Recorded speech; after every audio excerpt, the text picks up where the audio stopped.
It is Yugi-pro back with another video. Don't forget to like, subscribe, click the notification bell, and if YouTube lets me put comment whatever you want.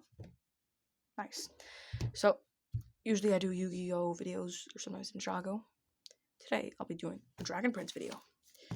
I'm a big Dragon Prince fan, and I'm bored, so I'll just review this book. Graphic novel, Through the Moon. It is 100% canon. It is made, I don't know if it's made by the writers of Dragon Prince, but it is canon, totally fits in. It takes place right after season 3 and before season 4, as far as I know. Definitely after season 3.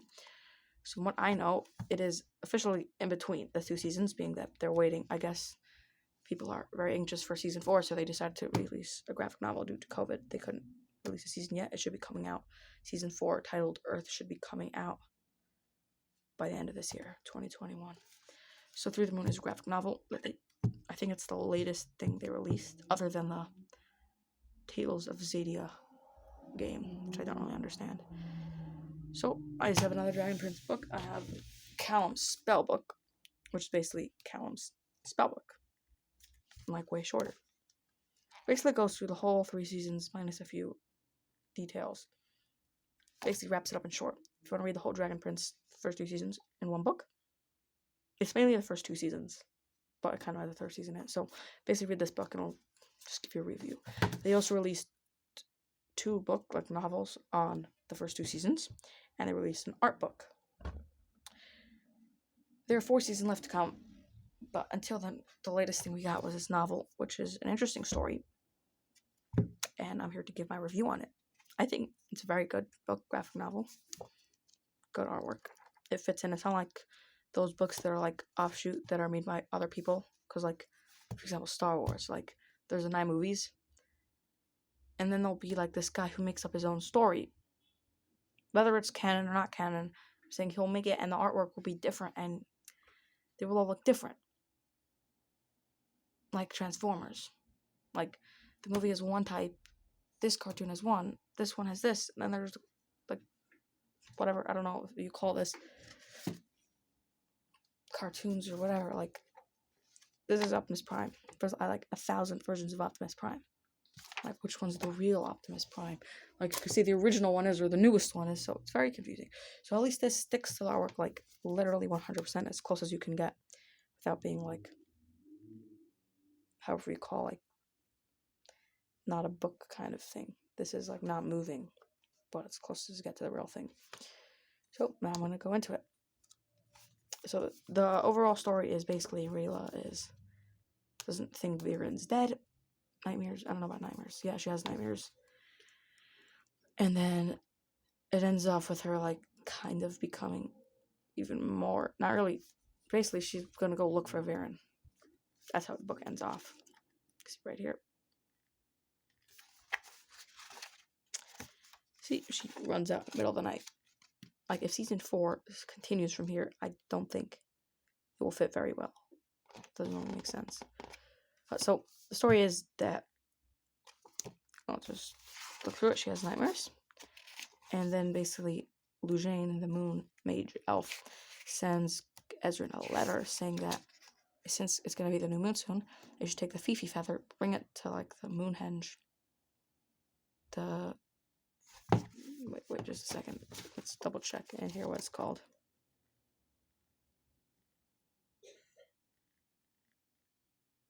Wrong thing. It is called. It's right here. Oh, right here. Almost. Where'd it go? Skipped it.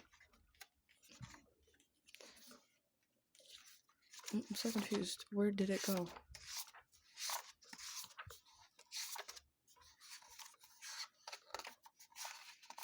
Oh, it's all the way over here.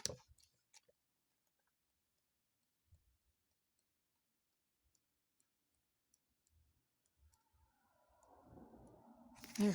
Moon Nexus and the Moonhenge. That's Lujane. That's Fifi. Just in case. Yep. So they're supposed to go there to bring the Fifi feather for the new moon, and Fifi will be reborn. See they go, and Fifi gets reborn. Just one thing, in the first season when they're trying to cut off Rayla's ribbon, there's this guy with like a Sunfire elf ball dagger. At first, he's fighting a guy and chops a sword, so that's Alan. He chops off Alan's sword, so Alan is in this. I think he's like Lujane's husband. And he makes wooden things behind the illusions to make it feel real. See? That's his thing, to make that feel real. No? Makes sense. So, Fifi gets reborn, we have more grub, blah blah blah. And Rayla's still sad, and then... see, more nightmares. So, Callum speaks to Lujane. There's a saying they say, Ken, white lies, they're okay. Everyone's sparring. Rayla asks Soren about Ronan, and Callum learns moon magic that can tell you the past, like the story of Eventum. And it shows like them doing the dance, so he realizes that it's a place between life and death. And you could do that dance, and maybe Rayla will find out where Viren is, or whatever, if he's alive.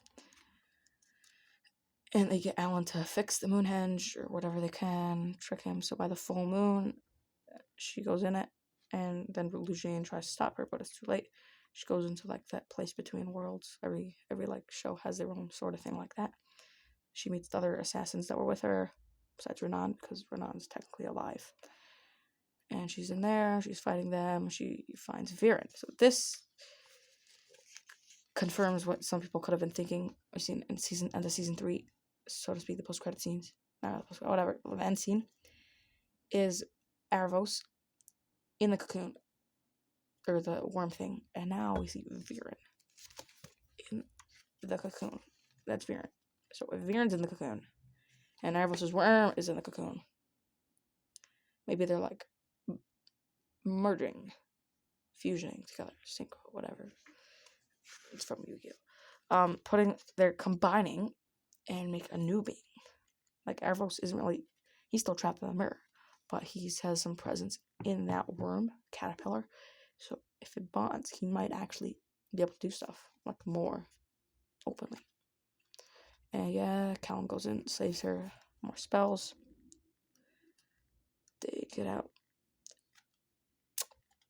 And she's like, I'm not going to go without you. You'll come with me and we'll go find Viren together. And then, as usual, he'll go to sleep. She'll, like, not go to sleep and run out in the middle of the night. The end. Yeah, so that, I really like that story. It's basically like a fan thing of what happened to Arvos, like what's happening to him. That's literally, I feel like it went through the mindset of that mindset. But it is canon, 100%. Okay, thank you for watching. If you have anything to say, assuming YouTube, like, I don't know, something's been happening, I'm not allowed to put comments no matter what setting I put it on. So you might not be able to comment, but hopefully you will be able to comment. And if you're able to comment on something I did wrong, something I should, like, just comment, anything, really. Thank you for watching. If you haven't seen The Dragon Prince, and you seem interested, even if you don't seem interested, you should watch it. It's on Netflix, 3 seasons, each with, like, 9 episodes. That's, like, 27 episodes. And there's supposed to be 4 more seasons coming out. So, just go check that out. You could buy the Through the Moon book, get it on Kindle, get Count Spellbook, the art book, the other 2 novels. And I'm going to start saying this. If you've never watched Star Wars before, watch Star Wars. Read the books, do anything Star Wars. Lord of the Rings, Hobbit, Transformers, Yu-Gi-Oh!, Ninjago.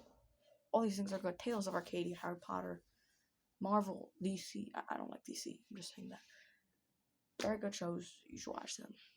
Shows, TV, whatever you want to call it. Thank you for watching. Don't forget to like, subscribe. If you have a comment, click the notification bell. Thank you for watching. Bye.